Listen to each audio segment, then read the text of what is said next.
Breaking news చూస్తున్నాం. ఉచిత వైద్య శిబిరంలో పంటి నొప్పి కోసం వెళ్లి మత్తుమందు వికటించి ఆర్టీసీ బస్టాండ్ సమీపంలో హోటల్ నిర్వహించే జాకీర్ అనే 48 సంవత్సరాల వ్యక్తి మృతి చెందినట్లు సమాచారం. స్టేట్ బ్యాంక్ కాలనీలో ఎంఆర్ రాణి ప్రమిళ ఆసుపత్రిలో నిన్న ఈ సంఘటన జరిగినట్లు సమాచారం.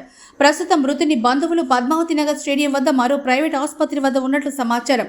మృతదేహంతో స్టేట్ బ్యాంక్ కాలనీలో ఆసుపత్రి వద్ద ధర్నా చేసేందుకు సిద్ధమవుతున్నట్టు సమాచారం.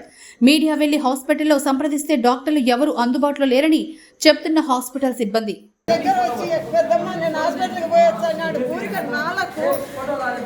రైట్ సైడ్ ఇంత చిన్నది ఇంత గుళ్ళో ఉంది చూపించుకొని వచ్చా పెద్దమ్మని వచ్చి ఇంత పని చేసినారయ్యా మాకు. హోటల్లో తిరుగుతా వచ్చి పండ పెట్టినారు కదయ్యా, నడిచి వచ్చే పండ పెట్టినారు కదయ్యా, ఎంత పని చేసినారయ్యా.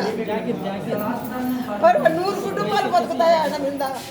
దానబేటలు వచ్చి తింటానే కూడా మహానుభావుడు ఒకరోజు కూడా అలా చేయెత్తి ముక్కాల పోతంటే కట్టబడి పెద్దమ్మ మీకు ఏం కావాలని అంటాడు. అందరూ మేము అంతా పనిచేసే వాళ్ళమే.